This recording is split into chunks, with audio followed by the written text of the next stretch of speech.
Hi, my name is Cathy Collins, and I'll be co-hosting Airing Addiction with Lisa Blanchard. No one story is the same as someone else's. Everybody's journey is different. Thing on the table. Having run substance use treatment programs for over 20 years, trying to make sure that we are welcoming to all. I love the idea that kind of having that exposure and that affirming place, even for one person, impacts that milieu, which then can impact maybe the broader recovery community, the community at large. I mean, I really love that thought. Welcome to this episode of Airing Addiction. I'm Lisa Blanchard, and I'm really, really excited for our guest today. And so I'm going to let my co-host, Cathy Collins, introduce her. Thanks. Hi, I'm Cathy Collins, and we're excited to be back in action prepping for Recovery Month. We have an amazing guest today who I was just realizing is a friend of mine in recovery who I've actually never met face-to-face. So it's very appropriate that we do this today. So our guest today is my friend Dianna, and we're excited to hear some of your story. Lisa, if you want to just jump in. Yeah. So, I mean, Dianna, we talked a little bit before, and that's part of why I'm so excited to do this episode and to hear from you, as much or as little as you want to share about kind of your own personal recovery story. You can start at whatever point you want, but why don't you just tell us a little bit more about yourself? Okay, awesome. Thanks, ladies. Yeah, I'm Dianna. I'm an alcoholic and an addict, and recovery has been the most awesome thing that I've ever done in my life. I grew up in Waltham, Mass, in a pretty normal family, but from a very early age, I felt different than other people. I felt less than. I felt like I didn't fit in with anyone. And I picked up my first drink when I was 13, and I felt that sense of ease and comfort. And I was off and running at that point. I experimented with marijuana, with other drugs, but the drinking was sort of where it started, and picked up from there. I was a blackout drinker. Quickly, my hobbies and interests fell to the side in favor of drinking. I had been a pretty good student, and that fell to the side. By the time I was done with high school, I barely graduated. I had gone from honor student, A student, to barely graduating. I had no plans for college or anything beyond high school. I stayed in my hometown and hung out with the people that drank like me. And that was really all I wanted to do. When I turned 21, I moved out of Waltham and into Boston. And with that came a new set of friends who drank and used the way I did. I picked up heroin for the first time when I was 23. And that brought me to my knees in a way that alcohol hasn't or hadn't. It went from, pills with my friends, partying on the weekends, to a daily habit, intravenous use. And I just couldn't understand how I got there. I was this A student. I rode horses competitively. I was a soccer player.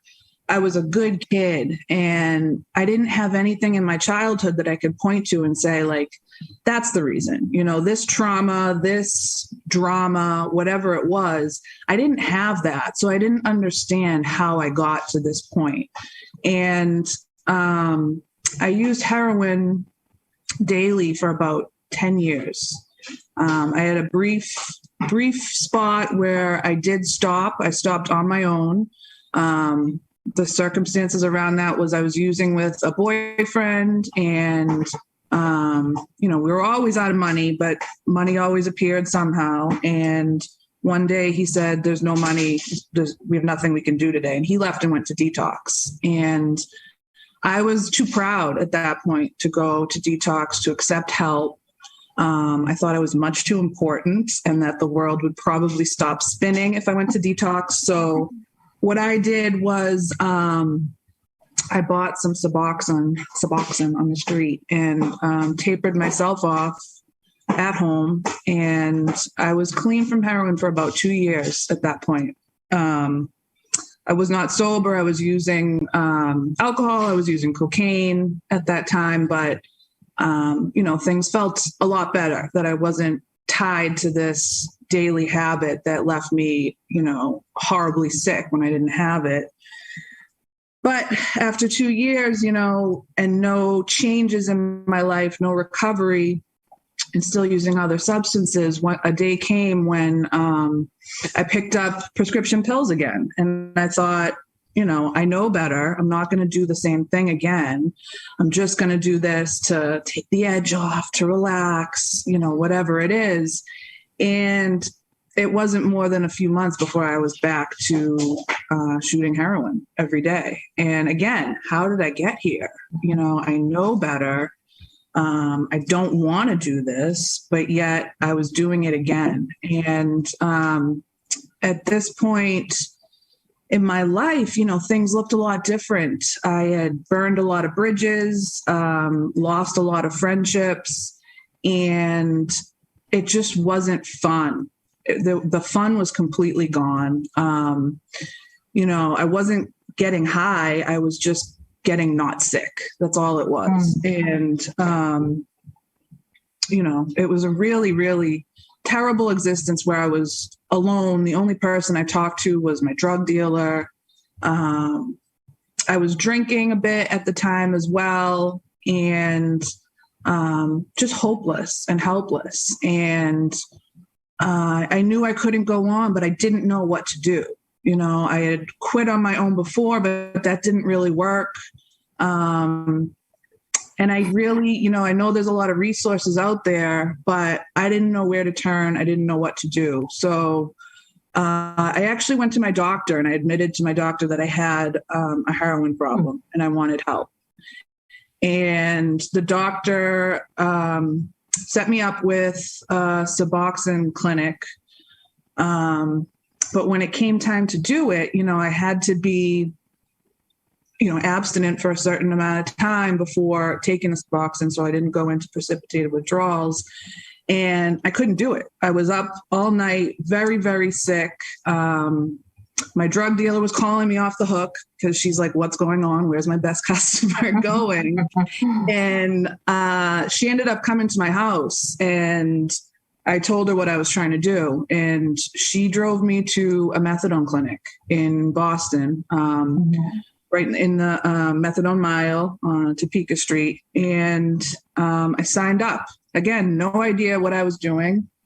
But, I went through their intake process, and I got on the clinic. And I didn't get clean right away. Even though I wanted to, I didn't. I used for probably a year. With the methadone? With the methadone, yep. Okay. And again, you don't get high. You don't get sick like you do on Suboxone, but you don't get high. It was just that habit. Like I couldn't stop. I couldn't break that habit. There were clinicians. I did group clinic, group therapy, I guess, there. And, it's a tough job. I can't imagine doing that. So some of the clinicians were better than others. Some you would go in there and they'd give you a box of crayons and say, here you go, color for an hour. And that was the treatment. And then others, I met a great man there where I started doing one-on-one sessions with him, and I was able to be open about how I was still using. I wanted to stop using. I was drinking a lot. And I just still felt so hopeless, and I actually, in admitting that I was drinking on the clinic, which is pretty serious, to mix alcohol and methadone, I was put on breathalyzers. So every time I went to the clinic to be medicated, I would have to breathe into a breathalyzer. And I was drinking so much that was an issue. So, if it was anything other than a 0 on the breathalyzer, I wouldn't get my medication and there would be other consequences. So my solution to that, rather than quit drinking, was to buy a breathalyzer. So I bought my own breathalyzer, and I would wake up in the morning and test myself, and, it frequently didn't show 0 in the morning. So I would wait until it did, and then I would go and get my medication. And, I continued on that way for quite a while. I was on the clinic for a total of 4 years. Probably around 3 years in, I decided that I didn't want to continue this for the rest of my life. I had to see an end in sight. So I talked to the clinician and started to taper my dose, which was tough. And there's a lot of talk around the clinic about, you don't want to do that. You want to do it like this. You want to do it like that. You can't do it too quick. You want to do it this quick. And I just had to kind of keep my eyes on my own paper and do what felt right for me, with the help of my clinician. And it took about a year to get from my maintenance dose down to 0. And it was a tough year. I didn't always feel great, but I really had this goal of being free from it. I did not want this to be a lifetime thing. And, I felt ready. So, about a year, I was able to taper off. I was telling you ladies before we started that, I think about 6 months before I was completely done, I ended up moving from Boston to Waltham. So I had to look to move to a different clinic. And luckily there was a Spectrum Health in Waltham. So I went there and I was able to transfer my treatment from Habit Opco in Boston to Spectrum in Waltham. And very convenient, very great. And they were totally on board with my plan, my, plan to get off, to taper. That's the word I was looking for, taper my dose. And, they were great. So I did that. I successfully tapered off. Like I said, it took about a year to get from my maintenance dose to be completely done. And, my drinking was still really out of control. And, I, again, kind of going into recovery blind. I didn't know what I was doing. I didn't know if I wanted to be sober. I knew I wanted to be off of methadone, but I was like, geez, let me keep a vice, right? Like, let me continue to drink. How bad is drinking really? But it was out of control. And I had known for a long time that I had a problem with drinking. So I dealt with that first problem. I got clean from heroin. I completed my methadone treatment. And now it was time to focus on alcohol. And it took me a while to get there. Let me think. It took me a little over 6 months to get to the point where I was ready to try putting down the alcohol as well. And of course, outside circumstances helped me to that decision. A couple of car accidents, some court proceedings, some charges, and that's when I turned to Alcoholics Anonymous, which I really credit to my recovery. That's where I learned about my problem. And I learned that the drugs and alcohol aren't really my problem. The problem is inside me. And the problem is how I feel and how I view the world and how I try to rely on myself for everything. And that's really where everything kicked off. Recovery probably started when I decided to admit to my doctor that I had a problem, and I got on the methadone clinic, but it really kicked off when I learned about the problem, because I had no idea. I really didn't. I thought that once I got sober, things would be awesome. Yeah. And I didn't find that was the case. I found that once I was free of all substances, all mind altering substances, I was left with myself, and I was left with the reason that I turned to those mind-altering substances. I was full of fear, full of anger, and just so uncomfortable in my own skin. So to learn that drugs and alcohol were my solution to that, I mean, that was kind of a slap in the face. Like, okay, so I really have to look at myself now. And it's not about a substance. It's about myself, and it's about how I relate to the world. And for me, I know that for a lot of people, this is probably a turnoff. It was for me, because I knew AA was like a God program. And I was like, God, I don't want God to be the answer. But I found that having a higher power in my life is the answer for me. And it's crazy to even hear those words coming out of my mouth, because I never wanted that to be the answer. But that's where I found my solution. And I found tools in Alcoholics Anonymous that can help me deal with things that come up in life. I've been sober for about 2.5 years now, completely sober. And it hasn't been easy. I lost my dad in sobriety. I was about 8 months sober. 8 months after that, I lost my sister to cancer. And, thank God for the program, the people I met in the program who have been through things like this before, who can walk me through it. Just learning how to be an adult, to be like a real human being, to be able to show up for other people, think about other people other than myself. And, just think about someone other than Dianna and what's going on with Dianna. I learned that all in the last 2.5 years. You have such an amazing story. Honestly, to me, it's so deep. And one thing that stuck out at me initially, before we get into how great your life is sober, is the fact that you just simply told someone, your doctor, and he turned you to help. To me, that right there, I don't know, Lisa, if that strikes you as, I think I'd be afraid to talk to my doctor and say that. I don't know. That's great. Yeah. I mean, I think it's just that first step is the bravest step, right? And that's the hardest thing that just starts you on the path, right? You talked so well about all the steps on the path that got you to where you are. And one of the things that struck me even early in your story was, that there was no kind of, trauma. There was no kind of anything you could point to. And the reality is, we don't know enough about the who is going to become dependent on substances, who's going to have a substance use disorder and who's not.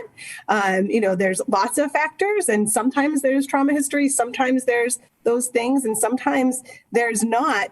But we do know, so we don't know the why, but we do know the how, right? So we know that when you start drinking, start using, it changes your brain, right? It changes, your reward pathways. It changes kind of all of the ways in which you respond and interact with the world. And that becomes how you manage it, right? Which I think you talked so really, eloquently about. And that's what I love about the story, is all the points at which you use evidence-based treatment to help with that, right? So, using even on your own Suboxone, right? And having at least a period of time that was helpful. It wasn't the long-term recovery path solution, but it probably got you closer. It at least showed you that medications can help, right? So that you were probably open to trying methadone when you had a return to use, and that medications for opioid use disorder allow you to not just chase that not feeling sick anymore,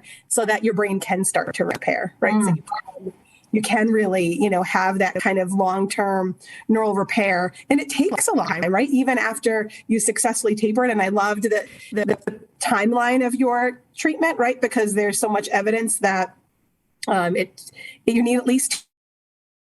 Oh no, Lisa froze. I think she was going to say you need at least 2 years on the medication to let your brain.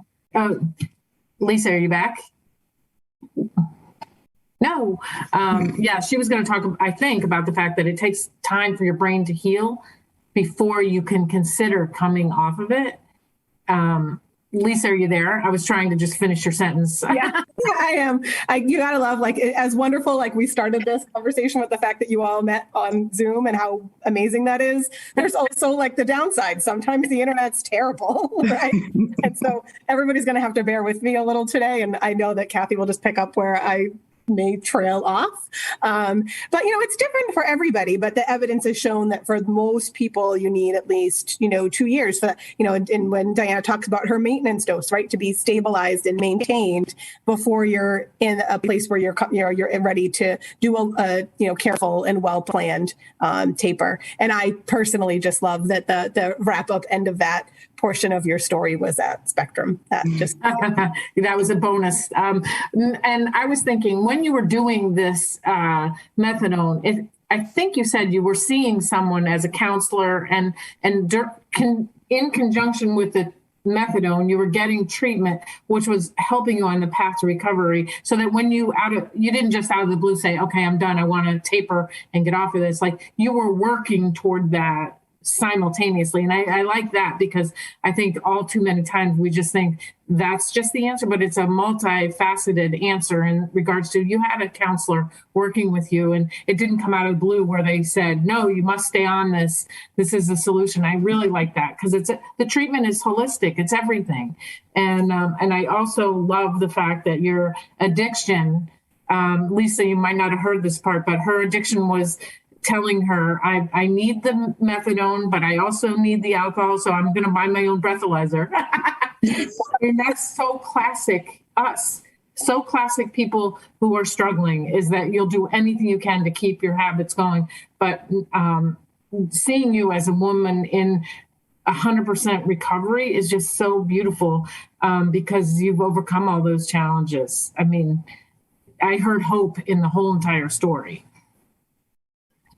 Yeah, life is just like nothing I could have imagined now. I mean, I keep very busy in Alcoholics Anonymous. I sponsor a lot of women. I do a lot of service in the program, and it's really, I put it first. I have to put it first, because anything I put in front of my recovery, I know is subject to lose. And, it's a life I never imagined. Yeah. And that's one of the things that I've always just appreciated in, 12-step recovery programs, is that idea of, you get to keep it by giving it away, right? You get to kind of keep it by really kind of, extending that to others. And that really keeps it on the forefront, for you, but at the same time as helping others, just like you had been helped. And I think that's, I think a lot of people have a hard time getting past, like you said so well, like the God piece, right? To like walk in the door, but it's that support, right? It's that connection with others who have been where you have been, and that inherent in it is that service back. So that's the response that you get. And when I first got into the program, I saw that was the final step in the 12 steps. I was like, yeah, I'm not going to do that one. I'm going to get well, and then I'm going to leave. But, through the awakening I had as a result of working the other steps, that's, the bright spot in my life today, which is a complete 180 from my mindset when I got in. It's amazing. I find recovery so fascinating that way. Like, I said to myself, same thing. Once I've been here a year, I'm all set. Like, I'll be good.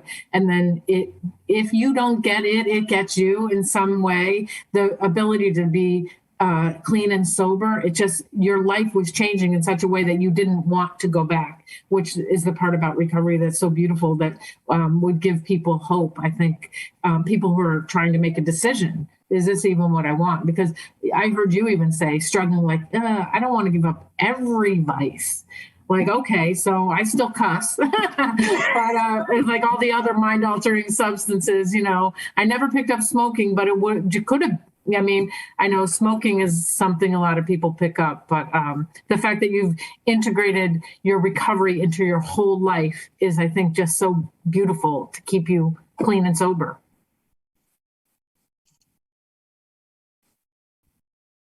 And then I had another question for you. Can you tell us a little bit about your life today?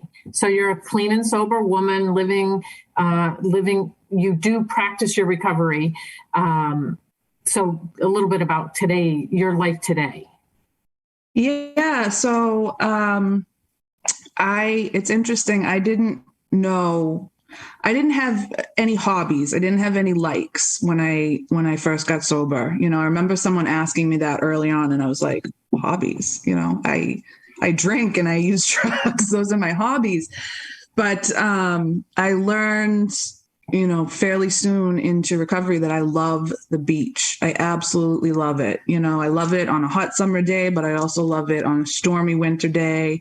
It's my favorite place in the world. I feel at peace. I like to meditate there. I like to watch the sunrise, the sunset. So in December of last year, I moved to the beach. I'm looking at the beach right now out my window, and it makes me so happy and brings me so much peace to be at my favorite place in the world all the time. And like I said, I spend a lot of time in Alcoholics Anonymous. I go to probably 5, 6, 7 meetings a week. I sponsor 5 women. All my friends are in recovery, whether it's AA, NA, everyone is working a program. And, it's great because I through making my amends and just being a different person, I know that I've inspired other people in other areas of my life to kind of maybe take a look at their own use. And I know of at least a couple of people that have gotten into recovery as a result of seeing mine, which is a gift. Beautiful. Yeah. I was so scared in the beginning to admit to people outside of 12-step program that I had a problem. And now I speak very freely about it because I never know who it's going to help. And that's really the gift. It was something that I was ashamed of at first, and now it's something that I'm very proud of. And we need more recovery stories, right? We need that out there, because that's what gives people hope to do like what you did, make that first phone call, because you know that there's the potential that there's something on the other side, right? That there's another way to be, that, recovery is possible. And that's just such an awesome story and message for us. We kind of get ready for Recovery Month. Yeah, I love that because it's, I've heard of that, not being anonymous is the only way we can help other people.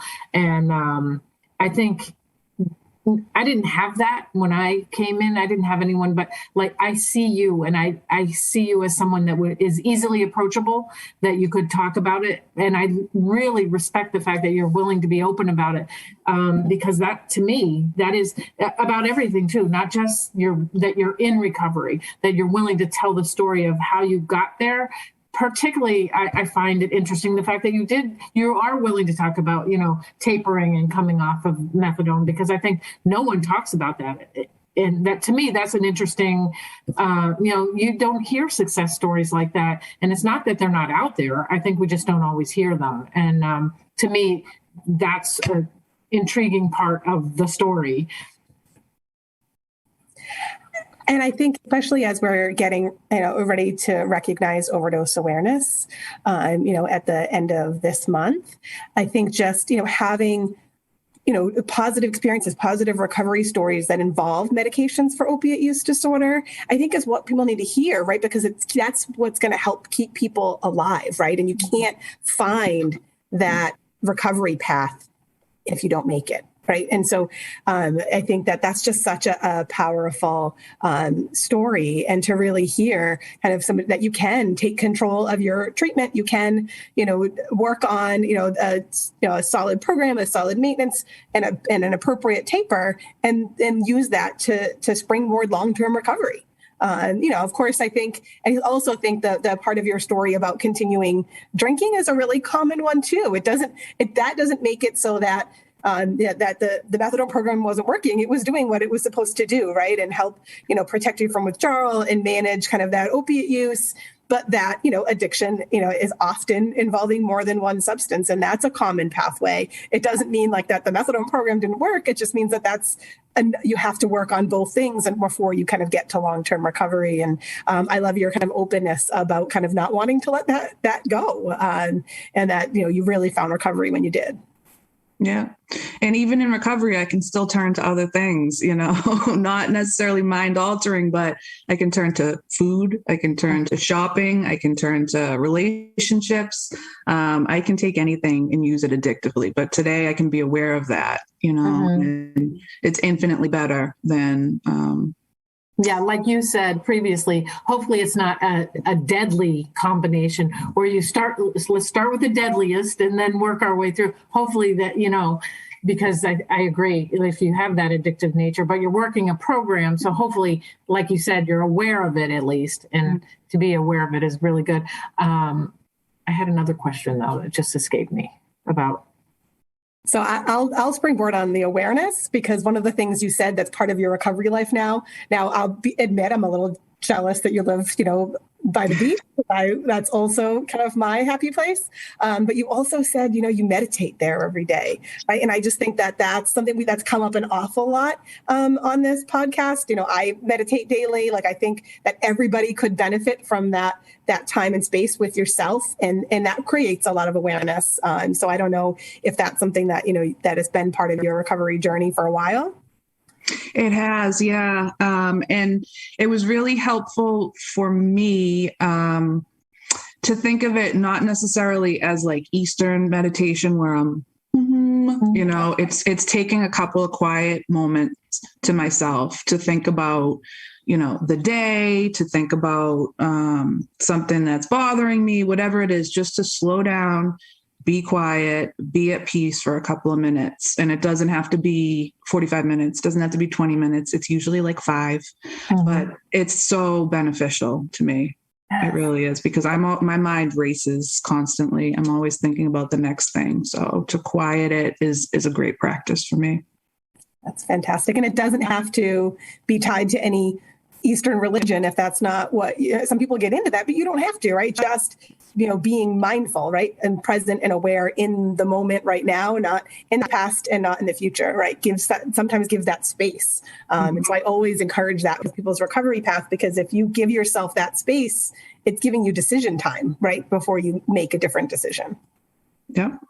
And I can't think of a better way than sitting and watching the waves roll in and roll out. I mean, and even if it is a cloudy day or whatever, you're right at the beach. And I mean, I love that.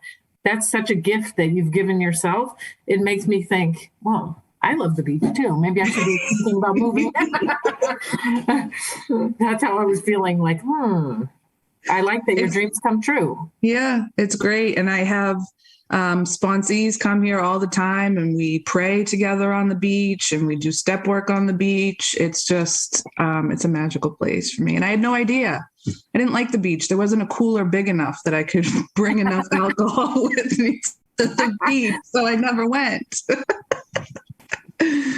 What a great transformation. Like, to think, oh, now I have this whole big world out here. It's freedom. It's freedom. Freedom. That's a good word for it. Yeah.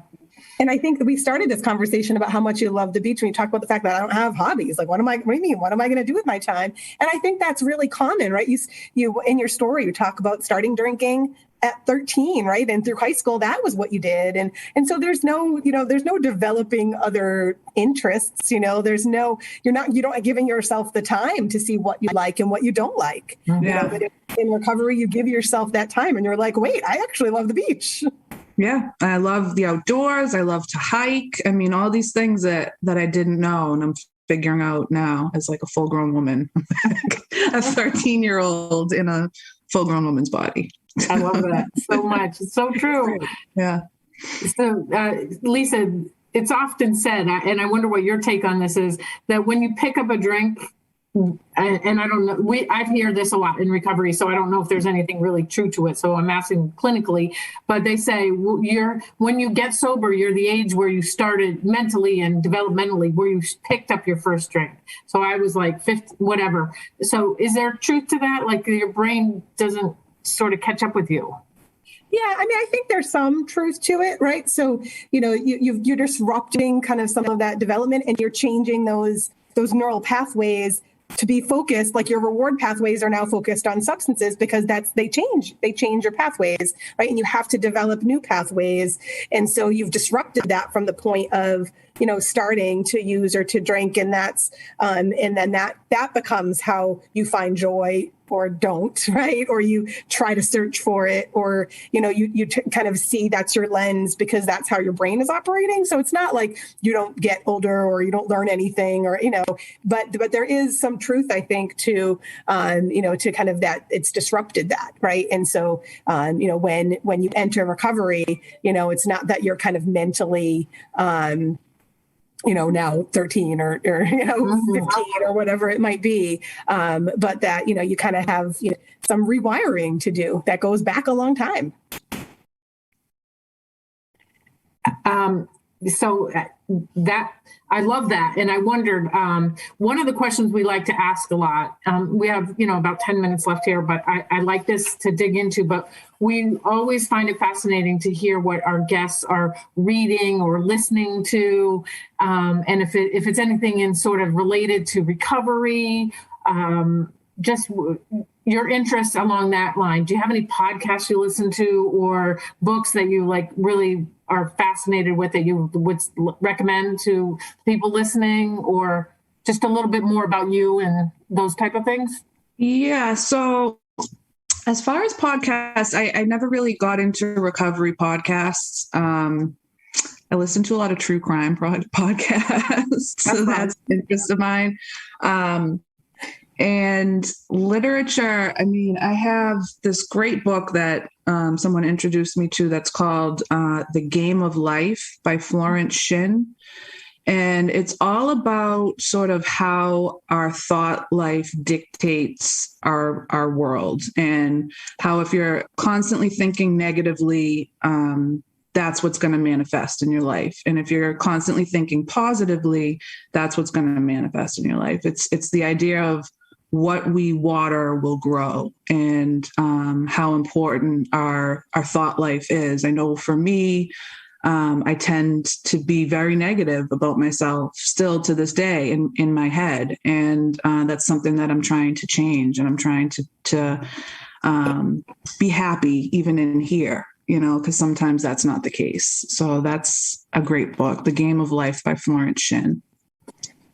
That's so great. Awesome. I love that. So, the clinical side of me, right? Of course, I'm a cognitive behavioral therapy clinician. Like that's my clinical specialty. And that's entirely doing therapy based on the interaction between your thoughts and your feelings and your actions, right? That cognitive triangle, that those are all connected bidirectionally. But where we often have the ability to change things is with our thoughts. Right. So that's like when you can recognize kind of whether it's cognitive distortions or just thinking patterns or negative thinking, and intervene there and challenge that, then you can really change how you feel, and you can change how you act. And therefore that changes your lens and your environment. So it's wild. I love it. Yeah. That's a good book recommendation. I wrote that one down. I'm going to get it. Yeah. It's great. And that quote, what we water will grow. When I was new, I had someone give me a book called As a Man Thinketh, and it's by James.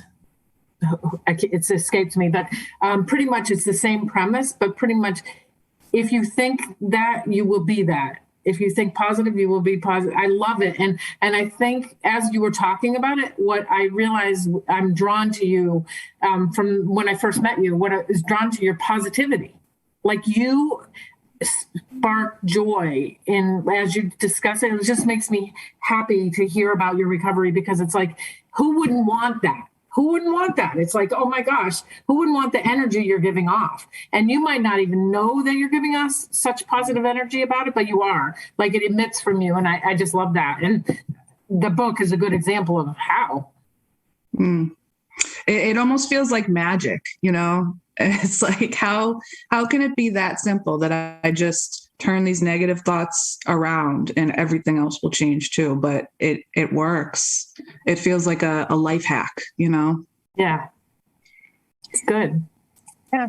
Because it really does change your lens, right? It changes kind of how you see everything around you. So then if you challenge those negative thoughts and replace them with positive ones, like in a thoughtful way, then that changes how you view yourself, and it changes how you view the world, and then things shift for you. Yeah. That's just so cool, and I'm just so glad that you've kind of found that life hack, per se. I like that. Something I like to ask too, if there's anyone who's listening who's struggling with just that first step, like you think you have a problem, you're not sure you have a problem, or you have a problem and you don't know what to do. What sort of like wisdom would you share? Here's the person listening who's like, I want help. What do I do? What would you say? I think the big thing is, set aside that ego. And just as a side note, I always thought ego meant you were full of yourself, but it doesn't. Your ego can also tell you that you're the worst person in the world. It's a distorted view of ourselves. So put aside your ego and ask someone for help. Mm-hmm. If you know someone in recovery, your doctor, that's the route that I went. Go to a meeting, an AA meeting, an NA meeting, and check it out, and just tell someone that you're struggling. We can't do it alone. It's a we thing, we don't. You need someone to help you out. So put that aside and just ask. Yeah, because addiction thrives in isolation, right? And recovery thrives in connection. And if you don't connect with others or reach out for help, then you'll stay in that isolated place. Yeah, absolutely. I'm so happy. It was so lovely to have you as a guest on the show and hear your story. And to me, it's the greatest kickoff to Recovery Month because it's a beautiful story. And as we move into September, hopefully we'll have, other stories of recovery or how people get there. But to me, this is just like, here it is. This is a great example of recovery in action. And to me, it just warms my heart. So with that, for me, I'd like to just thank you for joining us. And then I'll let Lisa wrap it up for us.